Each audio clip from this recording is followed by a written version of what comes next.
Madam Sara, kung talagang totoo naman at totoo ang paglilingkod na gagawin niyo sa bansa, itaas niyo ang t-shirt ng inyong kapatid.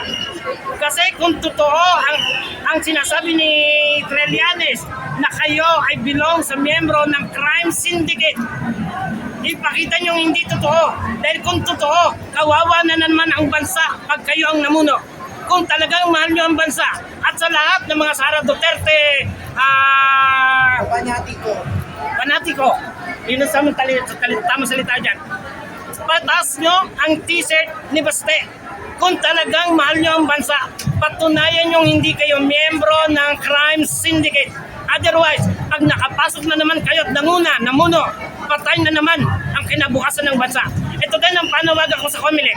Kayong mga nasa COMELEC, although you are handling provisions by the law, karapatan din namin na mabantayan nyo kami. Ang COMELEC, wag nyo gawing pintuan ng magnanakaw. Ang COMELEC ay pintuan at labas-pasok ang magnanakaw dyan. Sana, ang panawagan namin ito, pakinggan nyo. Sara, kung mahal nyo ang bansa, itaas yung t-shirt ng kapatid nyo. Kung hindi siya sa totoo na kayo ay belong sa crime syndicate ng Triad, maniniwala kami kahit paano. Sir, anong pangalan niyo po? Mr. Fernando Endrada. Sir, ano po yung comment mo doon sa confirmation charges ni dating President Duterte sa ICC? Comment po. Actually, halos pagising ko, ina-update ko yan, nananalangin ako kasi alam mo sa totoo lang, ang bansang Pilipinas ay bayan ng Diyos. Una, ba't magkakaroon ng patayan? Sino si Duterte para pumatay? At kung mahal talaga ni Duterte ang bansang Pilipinas, sa tula ko, pakinggan nyo sa tula ko, ang Pagcor at si Satanas ay iisa. Pareho silang manloloko, manlilinlang, manunukso. Si Satanas ganun din, mamamatay tao. Ilang tao na ba ang nagpakamatay dahil sa kasino? Si Satanas mangwawasak din ang kabuhayan.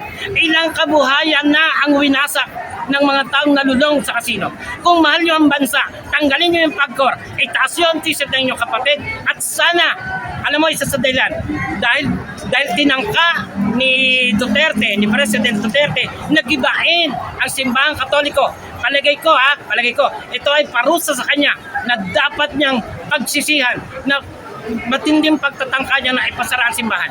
Kaya kila Sara Duterte, linawin nyo sa inyong puso at damdamin kung talagang kayo tatakbo bilang mahal nyo ang bansa o bilang nagbibili nyo kami. Alam mo ito, isang panawagan ko.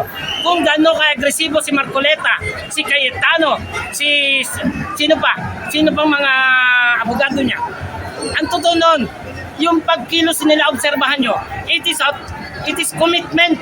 Committed na sila, tanggapin na natin na bahagi ng bansa sa Pilipinas, pinagbili na nila sa China. Ayan ay alam na ng marami.